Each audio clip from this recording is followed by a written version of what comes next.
तर पाकिस्तानने युद्धबंदीवर सहमती दर्शवलेली आहे आणि आपले संपादक साब टीव्हीचे संपादक निलेश खरे सर आहेत आपल्यासोबत। सर, आत्ताची सगळ्यात महत्त्वाची बातमी समोर येते, काय वाटते तुम्हाला? ट्रम्प यांचं सोशल मीडियावरील पोस्ट असेल आणि त्याच्यानंतर पाकिस्तान परराष्ट्र मंत्री दार यांचं ट्विट समोर आलंय। पाकिस्तानने अखेरीस मान्यता दिलेली आहे या युद्धविरामाला। आज दुपारी सुमारे 12 वाजेच्या सुमारास आपण साम टीव्हीच्या माध्यमातून भारत आणि पाकिस्तान दोघंही द्विपक्षीय चर्चेला तयार झालेत असं स्पष्ट केलं होतं। Military operations will talk again on the 12th of May at 1200 hours. Thank you.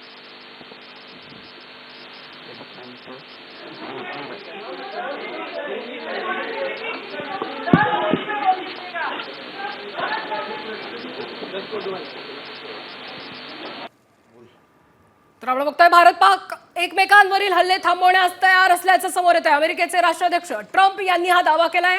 Trump यांच्या सोशल मीडिया अकाउंटवरून ती पोस्ट करण्यात आली आहे आणि यामध्ये भारत पाक युद्धविराम होण्याचा दावा करण्यात आले। याशिवाय दोघांचं अभिनंदन देखील ट्रम्प यांनी त्यांच्या अधिकृत अकाउंटवरून करण्यात आलेलं आहे। भारत पाक एकमेकांवरील हल्ले थांबवण्यास तयार असल्याचं अमेरिकेचे राष्ट्राध्यक्ष डोनाल्ड ट्रम्प यांनी दावा केलेला आहे।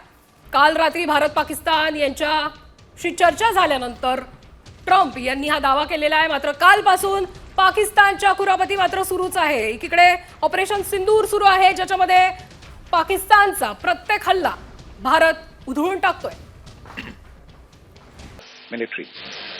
The Director General of Military Operations of Pakistan called the Director General of Military Operations of India at 15:35 hours earlier this afternoon.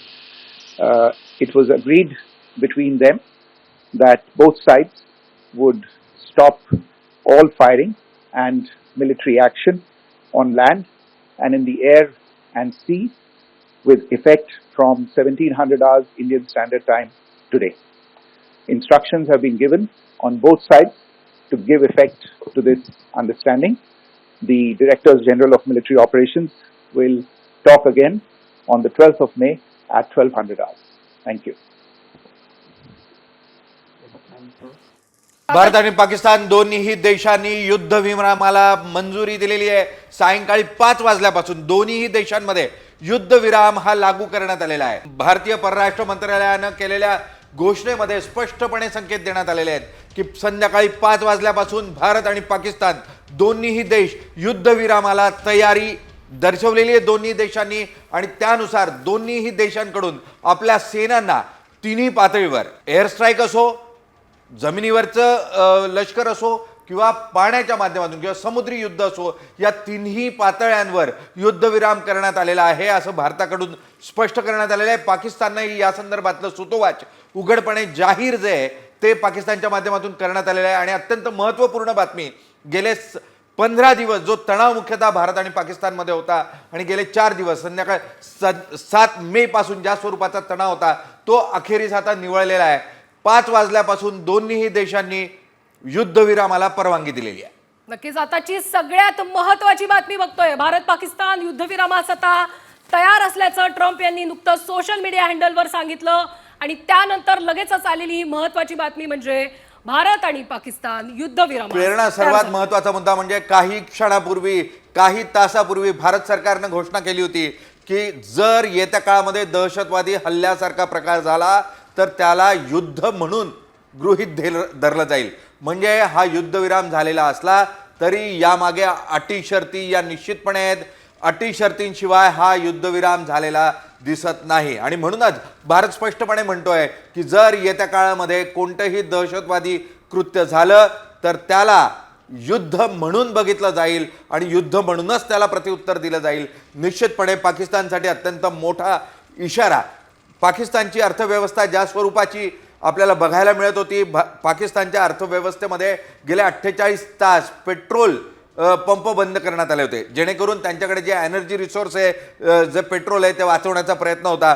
आर्थिक पातळीवर अगोदरच अमेरिका आणि IMFच्या पूर्ण पाठिंब्यावर किंवा भीक एका पद्धतीनं IMFकडे सातत्यानं मागून पाकिस्तान आपला उदरनिर्वाह करत होता आणि त्या परिस्थितीत युद्ध पाकिस्तानला जास्त काळ लढणं शक्य नव्हतं आणि म्हणून अखेरीस पाकिस्ताननं गुडघे टेकायला सुरुवात केलेली होती।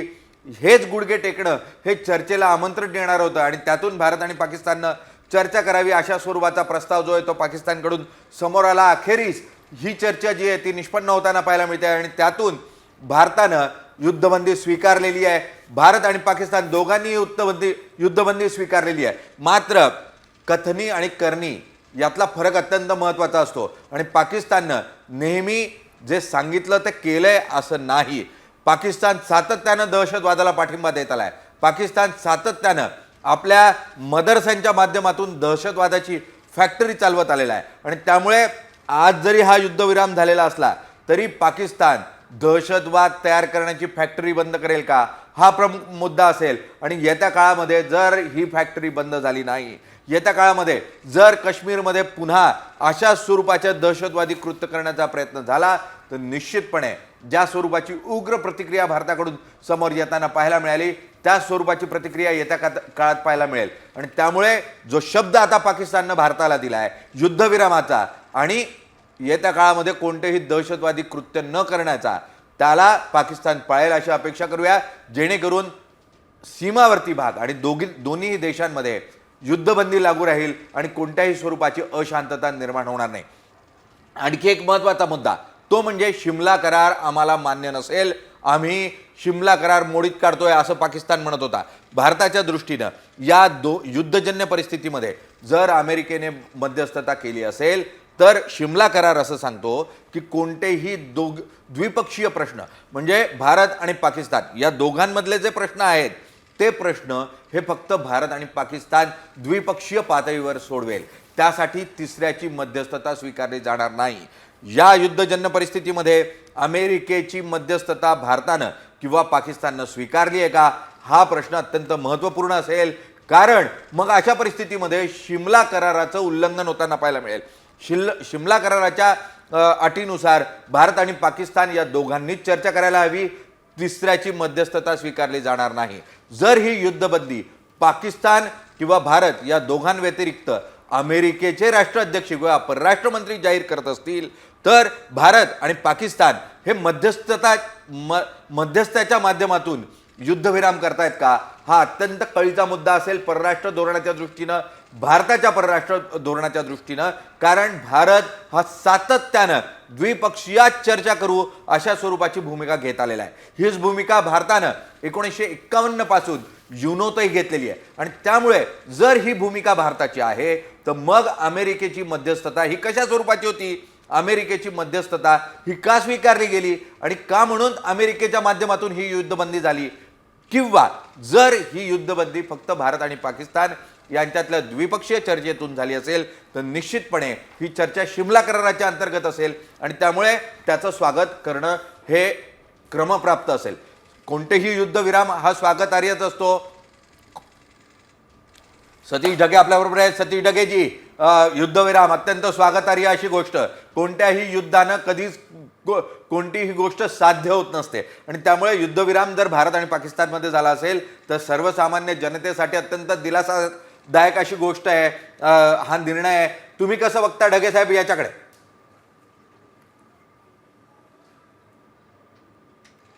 नक्कीच, म्हणजे कुठलंही युद्ध जे आहे कोणाच्याच फायद्याचं नसतं, पण ज्या प्रकारची भूमिका भारताने घेतली होती, एक कणखर भूमिका दहशतवादाविरुद्ध घेतली होती, आम्हाला पाकिस्तानसोबत युद्ध करायचंच नव्हतं आणि करायचंही नाहीये, त्या अनुषंगानं हा स्वल्प विराम भारत आणि पाकिस्तान संघर्षाला लागणं हे चांगलं आहे। पण दहशतवादाविरुद्धचा जो लढा आपण सुरू केलेला आहे, जे एक प्रकारचं ऑपरेशन सिंदूर आहे, त्याला मात्र कुठे जे आहे स्थगिती मिळतात त्या ठिकाणी कामाची नाही। आणि त्याहून महत्त्वाचं मुख्यतः ही जी शस्त्रसंधी एक प्रकारची युद्धबंदी म्हणा किंवा शस्त्रसंधी जी झालेली आहे, तर या सीज फायरमध्ये सगळ्यात महत्त्वाचं काय टर्म्स अँड कंडिशन्स आहेत हे अत्यंत महत्त्वाचं आहे, कारण या टर्म्स अँड कंडिशन्सच्या आधारावरचे ठरणार आहे की खऱ्या अर्थानं आपण पाकिस्तानला दहशतवादाविरुद्ध काय करण्यासाठी बाध्य केलेलं आहे। आणि त्या टर्म्स अँड कंडिशन्स, मला पूर्ण अपेक्षा आहे की त्या टर्म्स अँड कंडिशन्स या भारताला ॲडव्हान्टेजेस असणार आहे आणि या आपल्या दहशतवादाविरुद्धच्या लढाईमध्ये एक मोठं पाठबळ देणारं ठरणार आहे।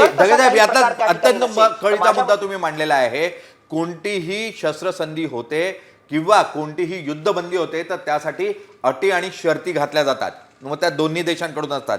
निश्चितपणे भारताचं पारडं जड होतं, भारताने इथे अटी शर्ती घातल्या असतील आणि म्हणूनच आज दुपारी भारत सरकारकडून जो निर्णय येताना पाहायला मिळाला की दहशतवादी कृत्य हे पुढच्या काळामध्ये युद्ध म्हणून समजलं जाईल, ऍक्ट ऑफ वॉर म्हणून बघितलं जाईल टेररला, तर अत्यंत महत्त्वपूर्ण आणि कळीचा मुद्दा याच ठिकाणी आहे.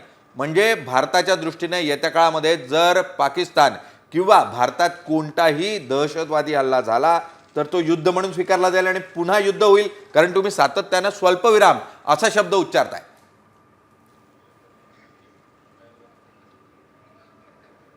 माझ्या मते हा जो आहे फेस ऑफ आहे. म्हणजे स्पष्ट सांगायचं तर ज्या प्रकारचा लढा आहे आणि काही वेळ अगोदर ज्यावेळेस अशा प्रकारची न्यूज त्या ठिकाणी लीक झाली की act of terrorism is equal to act of war, म्हणजेच अशा प्रकारच्या बॅकडोअरच्या माध्यमातून अमेरिकेने जे आहे पाकिस्तानवर दबाव निर्माण केला आणि भारताला सुद्धा कुठे ना कुठेतरी ते त्या ठिकाणी जनतेला दाखवावं लागणार आहे की आम्ही का अशा प्रकारच्या शस्त्रसंधीला सामोरा गेलो. मग हे कुठेतरी दाखवावं लागणार आहे की आम्ही कसं टफ आहे टेररिझमच्या विरुद्ध. म्हणून हे दाखवलं की यावेळेस तर समजा ठीक आहे, पुढच्या वेळेस अशा प्रकारचा जर दहशतवादी हल्ला झाला तर ते मात्र ॲक्ट ऑफ वॉर मानलं जाईल. माझ्या मते याला थोडेसे राजकीय कांगोरे आहेत आणि त्या अनुषंगानं कुठेतरी प्रोजेक्शनच्या पॉईंट ऑफ व्ह्यूनं ही न्यूज त्या ठिकाणी लीक केली गेली असणार. आणि जशी आपण सुरुवातीला चर्चा केली, युद्ध कोणालाच नको आहे, ही संघर्ष स्थगिती झाली आहे, चांगलंच त्या ठिकाणी आहे. पण पुन्हा मी सांगतोय की या ठिकाणचे टर्म्स अँड कंडिशन्स काय आहेत, खरोखरच त्या दहशतवादाला आळा घालण्यासाठी काही महत्त्वाच्या गोष्टी पाकिस्तान करणार आहे का, आतापर्यंत ज्यांचे डॉझियर आम्ही दिले त्या दहशतवाद्यांना आम्हाला हवाली करून देणार आहे का, संपूर्णतः दहशतवादाचं नेटवर्क पाकिस्तानमध्ये जे चालतं आणि त्याच्याशी संबंधित आम्ही जी माहिती दिलेली आहे त्याला ते उद्ध्वस्त करणार आहेत का, फायनान्सिंग थांबवणार आहेत का, अशा महत्त्वाच्या गोष्टी ज्या आहेत त्यावर काय अटी शर्ती आहेत आणि कशा प्रकारे पाकिस्तान वागणार आहे हे येणाऱ्या काळामध्ये पाहणं अत्यंत महत्त्वाचं आहे. अगदी ढगे साहेब, अत्यंत महत्त्वपूर्ण मुद्दा. पाकिस्तान ही जगातली दहशतवादाची कार्यशाळा आहे आणि या कार्यशाळेतल्या मदरशांमधून दहशतवाद्यांची निर्मिती केली जाते आणि मग ती अफगाणिस्तानच्या दिशेनं, कधी ती अमेरिकेच्या दिशेनं, कधी ती भारताच्या दिशेनं प्रयाण करताना पाहायला मिळतात आणि मग त्यातून अनेक सामान्य जीव जे आहे ते धारातीर्थी पडतात. अशा परिस्थितीमध्ये येत्या काळामध्ये पाकिस्तान दहशतवादाची ही कार्यशाळा बंद करेल का, हा अत्यंत कळीचा आणि महत्त्वाचा मुद्दा आहे. आणि त्यासाठी म्हणून भारतानं अमेरिकेच्या माध्यमातून किंवा पाकिस्तानकडून कशा स्वरूपाच्या अटी शर्ती मान्य करून घेतल्या आहे हे अत्यंत महत्त्वपूर्ण असेल. भारत सरकार लवकरच या संदर्भातली माहिती देईल. पण या पूर्ण परिस्थितीमध्ये ढगे साहेब, शिमला करार आम्हाला मान्य नाही अशा स्वरूपाची आगळी किंवा अशा स्वरूपाची घोषणा ही भारतानं उचललेल्या पावलानंतर पाकिस्तानने घेतली होती. मुळात शिमला करार असं सांगतो की द्विपक्षीय चर्चेतून कोणताही प्रश्न सुटेल. मग हा जो अत्यंत आक्रमक अशा युद्धाचा प्रकार समोर येत होता किंवा दोघांकडून अत्यंत आक्रमक अशा शस्त्रास्त्र वापरले जात होते, या परिस्थितीत अमेरिकेची मध्यस्थता भारतानं किंवा पाकिस्ताननं स्वीकारणं कितपत योग्य वाटतं तुम्हाला? नाही, आंतरराष्ट्रीय तटस्थता किंवा आंतरराष्ट्रीय मध्यस्थीच्या माध्यमातूनच भारत आणि पाकिस्तान यांचा प्रश्न सुटणार होता आणि खऱ्या अर्थानं पाकिस्तानला त्याची खूप गरज होती. आणि मला वाटतं मागच्या काही काळामध्ये ज्या प्रकारचा ॲग्रेसिव्ह स्टान्स पाकिस्तान घेत होता तो याचसाठी होता की लवकरात लवकर जे आहे आंतरराष्ट्रीय मध्यस्थता त्या ठिकाणी व्हावी. कारण तसं जर झालं नाही तर भारताची आक्रमक रणनीती पाकिस्तानला जी आहे पुरून त्या ठिकाणी उरली असती. म्हणून एक प्रकारे या घडीला तरी वाटतंय की पाकिस्तानला जे काही साध्य करायचं होतं ते साध्य झालं. पण सर्वात महत्त्वाचं, आमची लढाई पाकिस्तानसोबत नाहीच आहे. दहशतवादाविरुद्ध काय काय गोष्टी आपल्या हातात आलेल्या आहेत हे पाहणं अत्यंत महत्त्वाचं आहे. आणि त्या अनुषंगाने आता येणाऱ्या काळामध्ये, आज तर फक्त 2 वाक्यामध्ये आपल्या मिनिस्ट्री ऑफ एक्सटर्नल अफेअर्सनं जो आहे विषय संपवला की आज 1700 आवर्स म्हणजे संध्याकाळी 5 पासून एक प्रकारे जी आहे ती युद्धबंदी झालेली आहे आणि उद्या 12 वाजता DGMO स्तराचे जे आमचे पाकिस्तान आणि भारताचे जे डिरेक्टर जनरल मिलिटरी ऑपरेशन्स आहेत ते या शस्त्रसंधीशी संबंधित जे आहेत फर्दर त्या ठिकाणी चर्चा करतील. अटी शर्ती महत्त्वाच्या आहेत. दहशतवादाच्या लढाईमधला हा जो आहे आमचा एक टप्पा स्वल्पविराम लागला, ठीक आहे, चांगलीच गोष्ट आहे. पण बाकी गोष्टी ज्या आहेत त्या खूप महत्त्वाच्या आहेत. त्यानंतरच हे वेगवेगळे कांगोरे आपल्याला उघडता येतील. अमेरिका एक प्रकारची महासत्ता आहे. डोनाल्ड ट्रम्प आणि त्यांच्या टीमनं जे आहे नक्कीच हा सगळा प्रयत्न त्या ठिकाणी केला असणार. त्या अनुषंगाने महत्त्वाचं नाही. पण ढगे साहेब, आणखी एक महत्त्वाचा मुद्दा, अमेरिकेने जर यात मध्यस्थता केली असेल, अमेरिका महासत्ता आहे, पण अमेरिका गेली साधारण 50 वर्ष पाकिस्तानला वापरून घेत होती आंतरराष्ट्रीय राजकारणामध्ये, स्ट्रॅटेजिक पॉलिटिक्समध्ये. अशा परिस्थितीमध्ये अमेरिकेच्या हातचं भावलं असलेली पाकिस्तानची पूर्ण सत्ता व्यवस्था ही गेल्या काळामध्ये चीनच्या हाती लागली अशी परिस्थिती होती.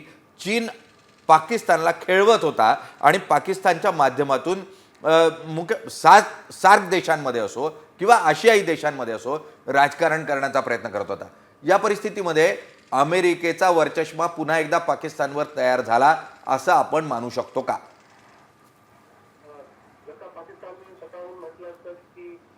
मुळातच अमेरिकेची जी आहे डबल ढोलकी असते, त्याची भूमिका जी आहे नेहमीच संदिग्ध असते. एका बाजूला जे आहे भारताच्या बाजूने आहे असं दाखवणं आणि दुसऱ्या बाजूला पाकिस्तानला कुरवाळणं, ही आतापर्यंत पाकिस्तानची अमेरिकेची भूमिका राहिलेली आणि त्याचाच प्रत्यय पुन्हा एकदा त्या ठिकाणी आलेला आहे. आता याचे वेगवेगळे कांगोर आहेत, नेमक्या अटी शर्ती समजल्यानंतरच आपल्याला पुढे त्या ठिकाणी जाता येईल. पण अमेरिकेची दुटप्पी भूमिका आहे.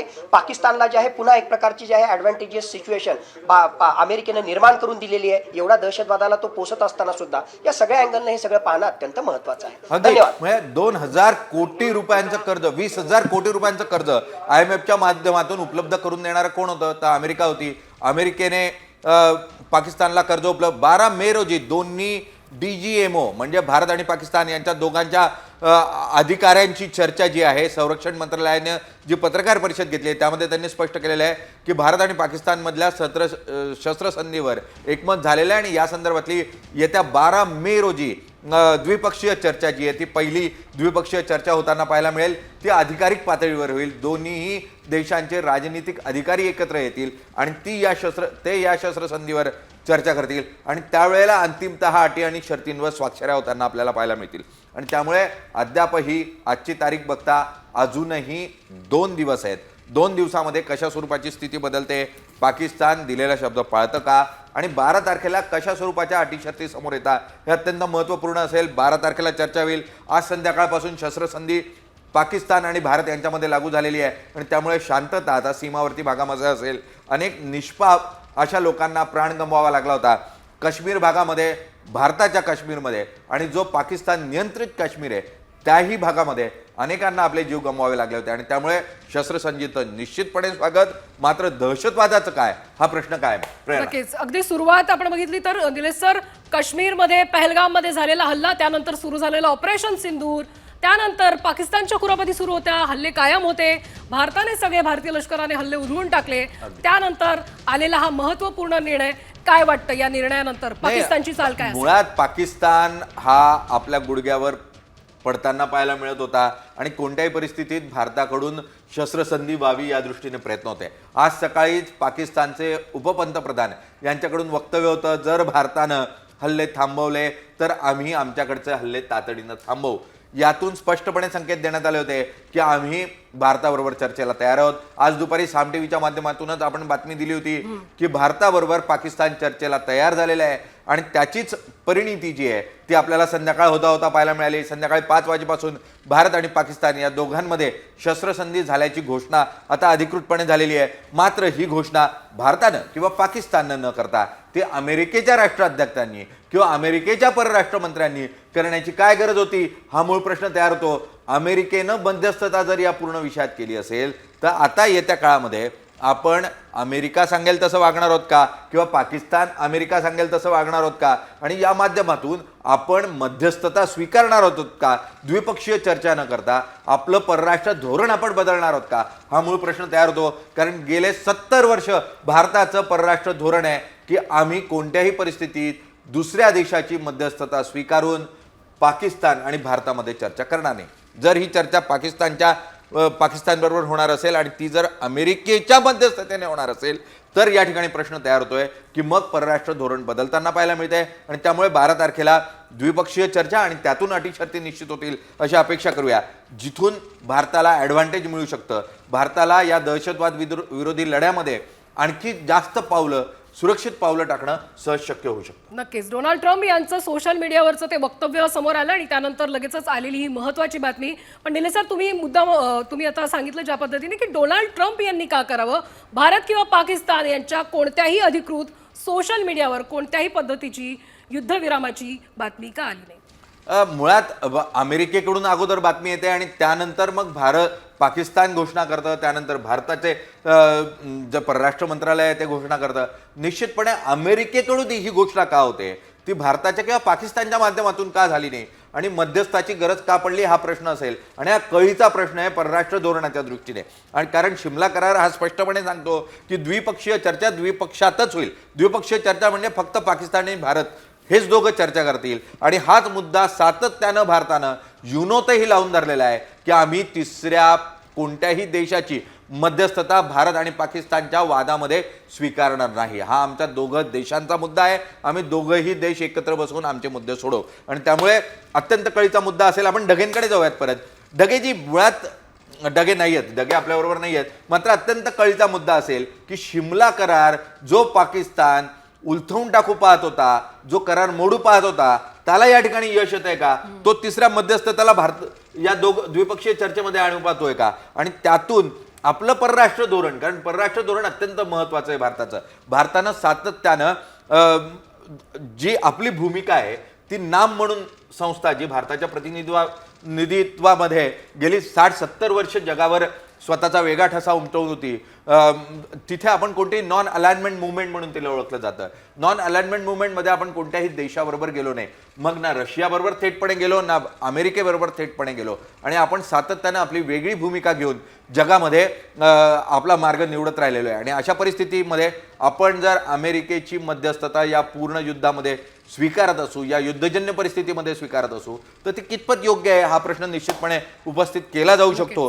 मुळात आपल्याला चित्र अद्याप स्पष्ट नाही आहे, कारण अमेरिकेने घोषणा केलेली आहे, मात्र द्विपक्षीय चर्चेतूनच जर हा प्रश्न सुटणार असेल तर निश्चितपणे या युद्धविरामाचं स्वागत आहे. नक्कीच युद्धविरामाची ही बातमी आहे. मात्र आपण बघतोय ज्या पद्धतीनं भारत आणि पाकिस्तान युद्ध या दरम्यान ज्या पद्धतीनं पाकिस्तानचे तळ उद्ध्वस्त करण्यात आलेले, त्याच्यानंतर रडार जे आहे त्यांची रडार सिस्टम आपण उद्ध्वस्त केली आहे, हल्ले कायम राहिले पाकिस्तानचे, आणि या सगळ्यामध्ये कुठेतरी दहशतवाद्यांचं काय, पहलगाममध्ये झालेला हल्ला त्याचं काय, त्यामध्ये मृत्युमुखी पडलेल्या मुळात यातला एक प्रश्न कायम आहे, आणि तो प्रश्न हाच आहे की पाकिस्तानची कथनी आणि करणी ही सातत्यानं वेगवेगळी राहिलेली आहे.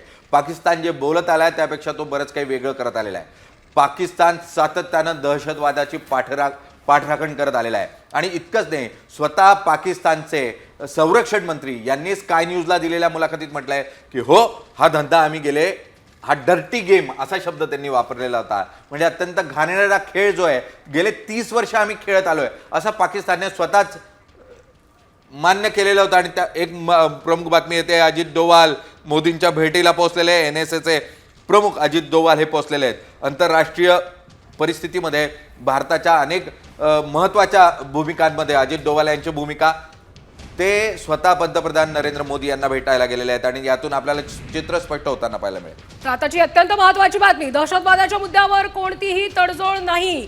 परराष्ट्र मंत्री S जयशंकर यांनी सोशल मीडियावर ट्विट केलेलं आहे. दहशतवादाविरोधात भारत तडजोड करणार नाही असं वक्तव्य त्यांनी सोशल मीडियाच्या माध्यमातून केलंय. सैन्य कारवाई थांबवण्यावर दोन्ही देश सहमत असल्याचं देखील त्यांनी यात नमूद केलंय. दहशतवादाच्या मुद्द्यावर आता कोणतीही तडजोड नसणार आहे असं परराष्ट्र मंत्री S जयशंकर यांनी त्यांच्या ट्विटच्या माध्यमातून सांगितलंय. दहशतवादाविरोधात आता कोणतीही तडजोड नसणार आहे. आताची महत्त्वाची बातमी आपण बघितली, भारत पाकिस्तानमध्ये शस्त्रसंधीवर एकमत झालेलं आहे, आणि याबद्दलची माहिती सोशल मीडियाच्या अंतर्गत डोनाल्ड ट्रम्प यांनी केली. त्यानंतर आलेली ही महत्त्वाची बातमी दुपारी 3:30 वाजता 12 मे रोजी आता दोन्ही DGMO मध्ये आता पुन्हा चर्चा होणार आहे, आणि गेल्या 48 तासापासून दोन्ही देशांशी चर्चा सुरू आहे.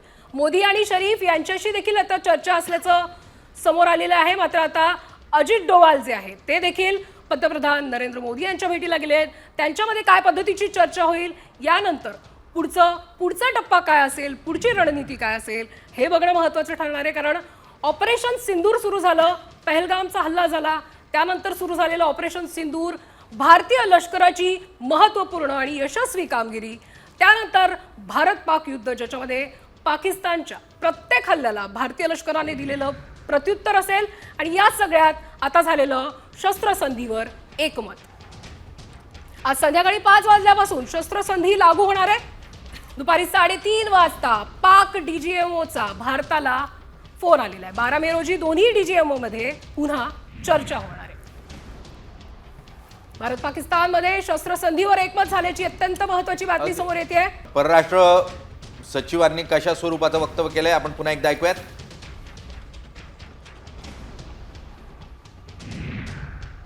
Pakistan called the Director General of Military Operations of India at 15:35 hours earlier this afternoon.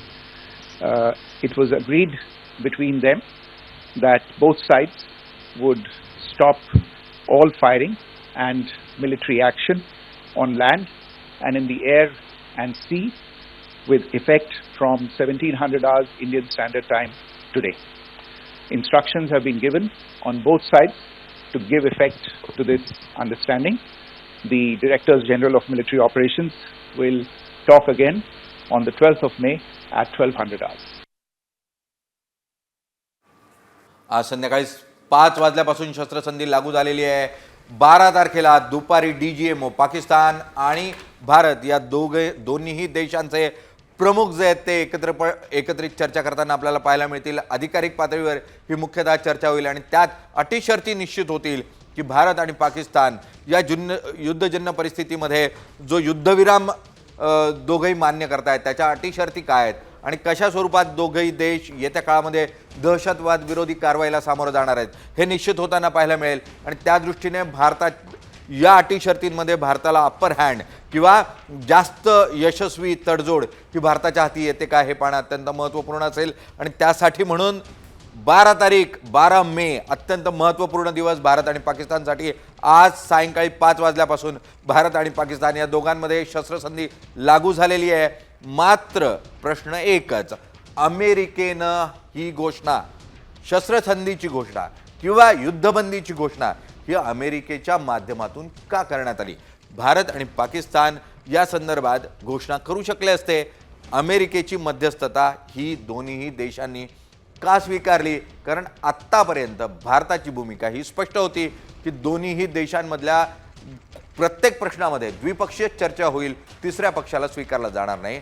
मग अमेरिकेची मध्यस्थता ही या ठिकाणी का स्वीकारली गेली? अत्यंत महत्त्वपूर्ण प्रश्न. आणि पाकिस्तान जे चीनच्या हातचं भावलं झालेलं आहे त्यानं अखेरीस पुन्हा एकदा अमेरिकेच्या दबावाला पाकिस्तान बळी पडतंय का अशाही स्वरूपाचे चित्र जे आहे ते पाहायला मिळत आहे. पाकिस्तान आपल्या गुडघ्यावर आलं होतं. पाकिस्तानजवळ आर्थिक पातळीवर अत्यंत चणचण होती, भिकेला लागेल पाकिस्तान अशा स्वरूपाची परिस्थिती होती. अशा परिस्थितीमध्ये पेट्रोल पंप बंद ठेवण्यात आले होते आणि पेट्रोल पंप बंद ठेवून आपला जास्तीत जास्त एनर्जी किंवा जास्तीत जास्त पेट्रोल वाचवून ते युद्धाला कसं वापरता येईल हा प्रयत्न होता. आणि या परिस्थितीमध्ये आता अखेरीस आज सकाळपासूनच पाकिस्ताननं आपण चर्चेला तयार आहोत अशा स्वरूपाचं सूतोवाच करायला सुरुवात केलेली होती. अखेरीस याची परिणिती संध्याकाळ होतोपर्यंत येताना पाहायला मिळाली. ती युद्धविरामाच्या रूपानं आणि दोन्हीही देशांनी, पाकिस्तान आणि भारत या दोन्हीही देशांनी अखेरीस युद्धविराम मान्य केलेला आहे. आणि त्यातून आता आज सायंकाळी 5 वाजल्यापासून दोन्ही देशांमध्ये जमीन, हवा आणि पाणी म्हणजे समुद्र या तिन्ही पातळींवर कोणत्याही स्वरूपाची मिलिटरी ॲक्शन किंवा सैनिक कारवाई ही केली जाणार नाही असं दोघेही देशांकडून स्पष्ट करण्यात आलेलं आहे. त्यामुळे सीजफायर झालेलं आहे. सर्वसामान्य जनतेसाठी मोठा दिलासा आहे. मात्र यातल्या अटी शर्ती काय हा प्रश्न कायम असणार आहे. अगदी. आणि आपण बघतोय की सर एक महत्त्वाचा प्रश्न इथं असा उपस्थित झाला की पहलगाम हल्ल्यामध्ये ज्या लोकांचे मृत्यू झाले होते, ज्या लोकांना पाकिस्तानच्या दहशतवाद्यांनी मारलं होतं, त्या पहलगाम हल्ल्याचा जो बदला खरं तर भारताला घ्यायचा होता तो बदला पूर्ण झालाय का असं म्हणता येईल का सर? मुळात कोणत्याही युद्धानं बदला पूर्ण होतो असं होत नाही. दहशतवादाच्या विरोधातली लढाई आहे. दहशतवादाच्या विरोधातली लढाई ही अशी 1 किंवा 2 किंवा 3 दिवसाच्या म्हणजे सैन्य कारवाईतून पूर्णत्वाला जाईल असं नाही. आपण अनेक दहशतवादी मारण्यामध्ये भारताला या ठिकाणी यश आलेलं आहे. आणि माझ्या मते गेल्या 1971 नंतरची भारताची सर्वात मोठी पाकिस्तान विरोधातली सैन्य कारवाई होती. आपण कारगिल युद्धातही बघितलं होतं. मात्र कारगिल युद्ध हे कारगिलपुरतं मर्यादित होतं आणि स्ट्रॅटेजिक पॉईंट्स वाचवणं हा मुख्यतः भारतासमोरचा पर्याय होता. त्यामध्ये अनेक बळी आपल्याला द्यावे लागले होते. या परिस्थितीमध्ये भारतानं थेटपणे पाकिस्तानमध्ये घुसून हल्ला केला होता. आणि हे जे पूर्ण युद्ध होतं हे नव्या पद्धतीचं युद्ध होतं. यामध्ये जमिनीवरून सैनिकांनी जाणं आणि सैनिकांनी सैनिकांना मारणं इतक्यापुरतं हे मर्यादित किंवा चौक्या ताब्यात घेणं इतक्यापुरतं हे मर्यादित युद्ध नव्हतं. यामध्ये ड्रोन टेक्नॉलॉजी वापरण्यात आली, यामध्ये लेझर टेक्नॉलॉजी वापरण्यात आली, यामध्ये अँटी एअर मिसाईल्स जे होते ते वापरण्यात आले आणि इतकंच नाही एअर डिफेन्स सिस्टीम वापरण्यात आली. आणि त्यामुळे भारत पाकिस्ताननं अत्यंत आधुनिक पद्धतीचं हे युद्ध केलं होतं. त्यामुळे कॅज्युअलिटी कमी आहे, लोक कमी मेलेले आहेत. मात्र भारतानं एक मोठी हिंमत दाखवलेली आहे की जर दहशतवादी कारवाई भारतात पुन्हा एकदा झाली, आमच्या सर्वसामान्य नागरिकाला जर दहशतवाद्यांनी ठार मारण्याचा प्रयत्न केला तर त्याचं चोख प्रत्युत्तर मिळेल आणि जो पाकिस्तान दहशतवादाची फॅक्टरी चालवतो त्याला त्याची किंमत मोजावी लागेल आणि त्यामध्ये भारताला यश आलं असं म्हणाल काय हरकत नाही. आणि एक सगळ्यात महत्त्वाचा प्रश्न म्हणजे सगळ्यात आधी जी नाकाबंदी पाकिस्तानची भारताने केली होती, सिंधू जल करार रोखून सांगितलं होतं की आम्ही पाणी देणार नाही, किंवा आयात बंदी करण्यात आली होती, किंवा सगळे पाकिस्तानच्या पंतप्रधानांपासून सगळ्यांचे ट्विटर अकाउंट बंद केलेत, युट्यूबचे चॅनल्स बंद केलेले आहेत. मग आता ते पुन्हा सुरू होणार आहे का? पुन्हा सुरू होईल असं वाटतं का? आणि पुन्हा अटारी बॉर्डर उघडेल आणि परत तिकडचे लोक इथे येतील आणि इकडचे लोक तिकडे जातील, हा सगळा संवाद पुन्हा सुरू होऊ शकतो अमेरिकेमुळे? युद्ध विराम झालाय म्हटल्यानंतर टप्प्याटप्प्याने या प्रक्रिया पुन्हा एकदा सुरू होती. अशा स्वरूपाचं वातावरण हे कारगिल युद्धाच्याही वेळेला होतं. कोणत्याही देशामध्ये युद्धजन्य परिस्थिती तयार होते म्हणजे कायमचे संबंध संपतात असं होत नाही. व्यापारी करार आहेत ते निश्चितपणे पुन्हा एकदा पुढे सरकतील, कारण पाकिस्तानला भारताकडून साधारण 1,500 कोटी रुपयांची निर्यात आपण करत असतो आणि पाकिस्तानला अत्यंत स्वस्त माल भारतातून उपलब्ध होतो. तोच माल पाकिस्तानला इतर देशांमधून मागवणं तसं खूप कठीण जाईल आणि त्यामुळे पाकिस्तानचा प्रयत्न असेल की व्यापार संबंध पुन्हा एकदा सुरू व्हावे. अटारी बॉर्डर निश्चितपणे सुरू होईल, त्यातून येणं जाणं सुरू होईल दोन्ही देशांच्या नागरिकांचं आणि या माध्यमातून द्विपक्षीय किंवा नागरी प्रश्न जे आहेत ते सोडवण्याचा निश्चितपणे प्रयत्न होताना पाहायला मिळेल आणि त्यामुळे युद्ध झालं म्हणजे पूर्णतः संबंध संपले असं होणार नाही. अटी शर्ती ज्या 12 तारखेला ठरणार आहे या अत्यंत महत्त्वपूर्ण असतील आणि या अटी शर्तींमध्ये कोणकोणते मार्ग हे खुले केले जातील. मग सिंधू करार हा कायम असेल की नसेल, शिमला करार कायम असेल की नसेल, इतकंच नाही तर पाकिस्तानचे जे नागरिक भारतात व्हिसा घेऊन येतात त्यांना परमिशन मिळेल की नाही, त्यातले जे आरोग्याच्या कारणाने येतात त्यांच्यासाठीचा काय प्रश्न असेल, व्यापारी संबंध जे आहेत ते कसे असतील, इतकंच नाही तर आपण एअर स्पेस जी पाकिस्तानची वापरतो मुख्यतः आखाती देशांमध्ये जाण्यासाठी आणि वेस्टर्न कंट्रीजमध्ये जाण्यासाठी, तर ती एअर स्पेस आपल्यासाठी खुली होईल की नाही हे प्रश्न सर्वचे सर्व तयार होणार आहेत आणि याच प्रश्नांची उत्तरं आपल्याला 12 तारखेला मिळताना पाहायला मिळतील. मात्र भारत या अटी शर्तींमध्ये स्वतःच्या बाजूनं किती शर्ती वळवून घेतो आणि स्वतःचा वरचष्मा या पूर्णच्या पूर्ण युद्धबंदीवर कसा आणतो तो महत्त्वाचा असेल. आपण जर बघितलं 1971च्या युद्धामध्ये आपण शिमला करार केला अगदी आणि त्या करारामध्येही आपण आपल्या पद्धतीने अटी घालून घेतल्या. 90,000 सैनिक जे भारताच्या ओलीस होते ते आपण सोडताना मुख्यतः अनेक अशा प्रमुख चौक्या होत्या ज्या पीओके मधल्या ज्या भारतानं ताब्यात घेतल्या होत्या त्या आपण ताब्यात ठेवल्या होत्या, त्या पाकिस्तानला परत दिलेल्या नव्हत्या कारण त्या स्ट्रॅटेजिक दृष्ट्या अत्यंत महत्त्वपूर्ण होत्या, त्या आपण ताब्यात घेतल्या. इतकंच नाही तर काही प्रमुख मुद्दे म्हणजे त्यातले द्विपक्षीय चर्चेत असो, युनोतले प्रश्न असो, हे आपण पाकिस्तानकडून त्यावेळेला लिहून घेतलेले होते आणि त्यामध्ये आपल्याला मोठ्या प्रमाणावर यश आलेलं होतं. त्या स्वरूपाचं यश हे कराराच्या माध्यमातून भारत सरकार मिळवू शकेल का हे अत्यंत महत्त्वपूर्ण आहे. कारण युद्धात जिंकले मात्र करारात हरले असं एक सुभाषित आहे आणि भारतासाठी अत्यंत महत्त्वपूर्ण असेल की आपण हे युद्ध करण्याचा प्रयत्न केला, त्यामध्ये मोठ्या प्रमाणावर यश आलं. आता आपण करारामध्ये काय यश मिळवतो हे अत्यंत महत्त्वपूर्ण असेल. 12 तारखेला मुळात या करारावरची चर्चा होईल आणि त्यातून आपल्याला निश्चित होईल की काय अटी आणि शर्ती या कराराच्या आपण ठेवलेल्या. अगदी शिमला करारामध्ये द्विपक्षीय चर्चा होईल असं होतं, स्पष्ट तसं लिहिलं होतं. आता अमेरिकेचा हा हस्तक्षेप त्याच्यामुळे शिमला करार मोडीत निघाला असं पण ठामपणे म्हणता येत आहे. आत्ता मुळात असं म्हणायचं की नाही हाच मूळ प्रश्न तयार होतोय, कारण अमेरिकेनं का घोषणा केली? जर भारत आणि पाकिस्तान मधला हा द्विपक्षीय प्रश्न होता तर अमेरिका यात घोषणा करते आणि त्यानंतर मग पाकिस्तान या संदर्भात सुतोवाच करतं आणि मग त्याला दुजोरा भारत सरकार देतं संरक्षण मंत्रालयाच्या माध्यमातून. तर मुळात यातली इतकी महत्त्वपूर्ण भूमिका अमेरिकेची का हा प्रश्न तयार होतो आणि आपण सातत्यानं म्हणत आलोय की भारत आणि पाकिस्तानच्या प्रश्नामध्ये आम्ही रशियाचीही मध्यस्थता घेत नव्हतो. मधल्या काळामध्ये चीन सातत्यानं म्हणत होतं की भारत आणि पाकिस्तानमध्ये आम्ही मध्यस्थता करायला तयार आहोत, हे युद्ध थांबवण्यासाठी आम्ही प्रयत्न करू असं चीननेही सांगण्याचा प्रयत्न केला होता. सातत्यानं अमेरिकाही सांगत होतं. अखेरीस अमेरिकेची मध्यस्थता घेऊन जर ही शस्त्रसंधी होत असेल, मध्यस्थता होत असेल तर यामागची कारणं काय हे समजून घेणं गरजेचं असेल. जर ही मध्यस्थता ही तात्पुरती चर्चा सुरू करण्यासाठीची असेल तर त्यात काही वावगं नाही. द्विपक्षीय चर्चा सुरू व्हावी, ब्रेकिंग द आईस आपण जे म्हणतोय ते ब्रेकिंग द आईस करण्यासाठी म्हणून जर पाकिस्तान इथं मध्यस्थता केली असेल आणि द्विपक्षीय चर्चेला सुरुवात करून दिली असेल तर निश्चितच त्याचं स्वागत आहे. त्यातून द्विपक्षीय चर्चेच्या अटी शर्ती या कुठेही तोडल्या जात नाही. मात्र जर अमेरिकेनं पूर्णतः मध्यस्थता करून या दोन्ही देशांना एका टेबलवर आणून त्यांच्याकडून हा युद्धविराम करून घेतलेला असेल तर मग अमेरिका आपल्या हातचं बाहुलं पुन्हा एकदा पाकिस्तानला करू पाहतंय का, भारताला खेळवू पाहतंय का? कारण पाकिस्तान अमेरिकेची भूमिका ही जागतिक पातळीवर इतर देशांना खेळवत राहणं आणि त्यातून आपली आर्थिक परिस्थिती सुधारत राहणं अशा स्वरूपाची आहे. ज्या युद्धातून पाकिस्तानला जितकं नुकसान होत होतं तितकाच फायदा अमेरिकेलाही एका ठिकाणी पाहायला मिळत होता.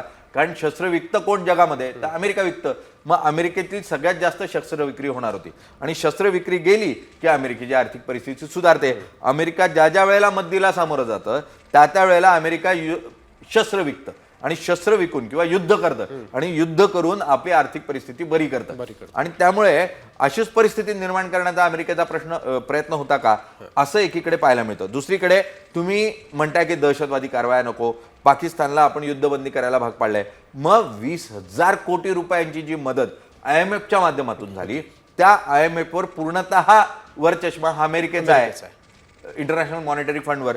मग तो इंटरनॅशनल मॉनिटरी फंडवर असलेला वरचष्मा हा अमेरिकेचा असताना अमेरिकेनं ही मदत का मान्य केली? आणि आतापर्यंत गेल्या 50 वर्षामध्ये पाकिस्तानला जी मदत अमेरिकेच्या माध्यमातून किंवा IMFच्या माध्यमातून मिळाली त्यातल्या 15 वेळेला 50 वर्षातल्या 15 वेळेला जी मदत दिली गेली ती वे ऑफ करून टाकली गेली. ती पाकिस्तानकडून कर्ज रूपानं परत घेतलीच गेली नाही. मुळात अगदी सर ओमर अब्दुल्ला त्यावेळेस आज सुबह ऐलान हुआ है, जहाँ जहाँ कीमती जाने गई हैं उन लोगों को हम वापस नहीं ला सकते, लेकिन कम से कम उनके गम में शरीक होके उन घरों को हम थोड़ा सा रिलीफ पहुंचाने का काम करेंगे. उमर साहब, आज आप जम्मू में थे, you had a first hand stock of the situation there. तर आपण बघतोय आज संध्याकाळी 5 वाजेपासून शस्त्रसंधी लागू झालेली आहे आणि दुपारी 3:30 वाजता पाक DGMOचा भारताला फोन झालेला आहे.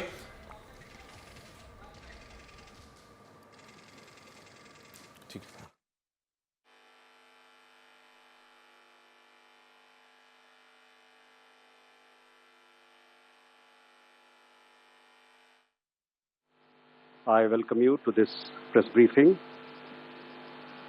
on Operation Sindoor and related developments. We have with us Commodore Ravi Nair, Colonel Sophia Qureshi, and Wing Commander Vyomika Singh to brief you. With that, I hand over the floor to Commodore Nair.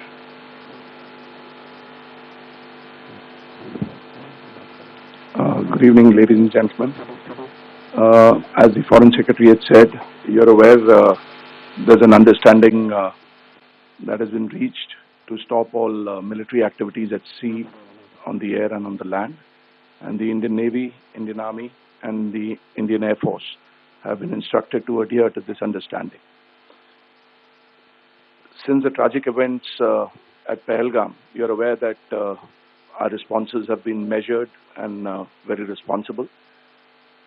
Details of these have been shared with you over the past few days through our various press briefings. What has also happened is that there is a significant amount of misinformation that is being undertaken from the other side. And as a professional military organization, we thought it is also our duty to dispel those misinformation aspects, as also state the facts of the case as they stand. Towards that, I will now hand over to my colleague, Colonel Qureshi. नमस्कार. अब मैं आपको पाकिस्तान की miss information campaign के बारे में अवगत कराऊंगी. पहला, पाकिस्तान ने यह क्लेम किया कि उसने अपने JF-17 से हमारे S-400 व ब्रह्मोस मिसाइल बेस को नुकसान पहुंचाया, जो कि बिल्कुल गलत है. दूसरा, उसका ये भी मिस इन्फॉर्मेशन कैंपेन था कि हमारी एयरफील्ड जो कि सिरसा, जम्मू, पठानकोट, बठिंडा, नलिया और भुज में है, ये उसका मिस इन्फॉर्मेशन भी बहुत गलत है.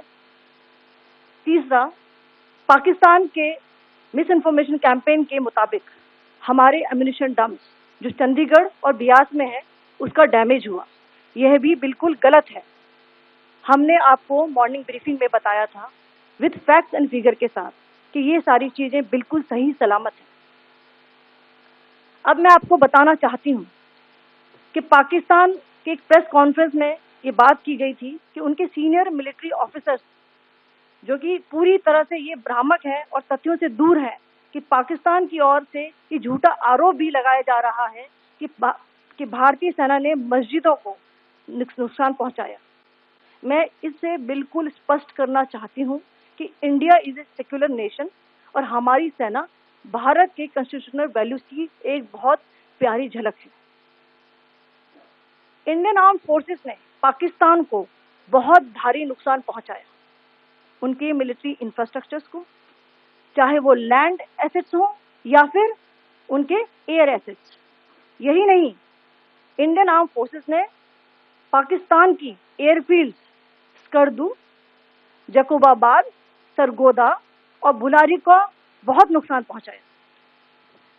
इसके अलावा पाकिस्तान के air defence system, radar system, उनको भी एयर स्पेस में अनडिनेबल किया। यह भी बताना चाहती हूँ कि line of control K pass Pakistan K command end control, logistic installation और उनके मिलिट्री इंफ्रास्ट्रक्चर, मिलिट्री पर्सनल का इतना भारी नुकसान हुआ कि पाकिस्तान की ऑफेंसिव व डिफेंसिव कैपेबिलिटी को नष्ट कर दिया गया। अंत में मैं फिर से ये बात दोहराना चाहूंगी, इंडियन आर्म फोर्सेस पूरी तरह से तैयार है, सतर्क है और भारत की संप्रभुता और अखंडता की रक्षा के लिए पूरी तरह से कमिटेड है। धन्यवाद। जय Hind.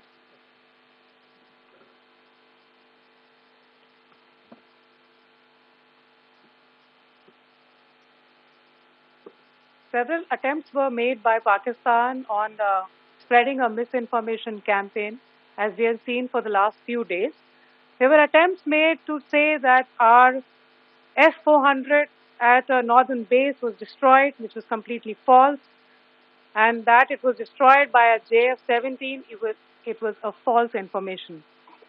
Also, that the BrahMos installation was attacked and it was destroyed was false. The destruction of airfields at Srinagar, Jammu, Pathankot, Bhuj, Nalia, etc. was also a false claim. The forward ammunition dump at Chandigarh and Beas are also fit and fine, and we showed you these in the photographs in the morning briefing today. Also, there was a certain different way of miscampaign that the Pakistan conducted by its press conferences, which was conducted in a manner which was completely misleading and devoid of facts. Pakistan has been spreading fabricated allegations that the Indian armed forces have targeted mosques. Let us make this very clear here, that India is a secular nation and the Indian armed forces are a reflection of our constitutional values. We hold every place of worship of all faiths in the highest regard. Our operations have been aimed exclusively at terrorist camps and facilities being used for anti-India activities.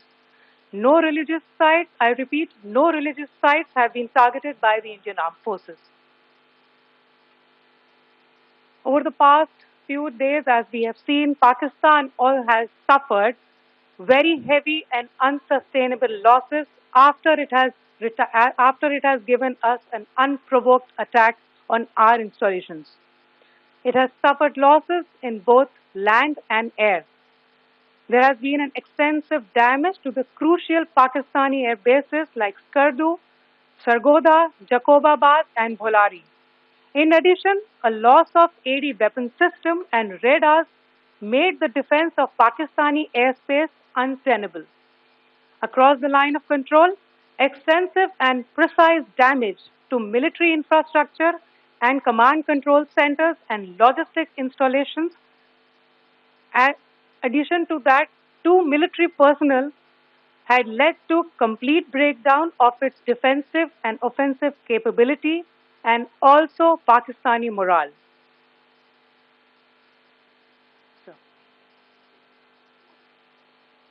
In conclusion, let me reiterate that whilst we will be adhering to the understanding that has been reached today, that is the Indian Army, the Indian Navy, and the Indian Air Force, we remain fully prepared and ever vigilant and committed to defending the sovereignty and integrity of the motherland.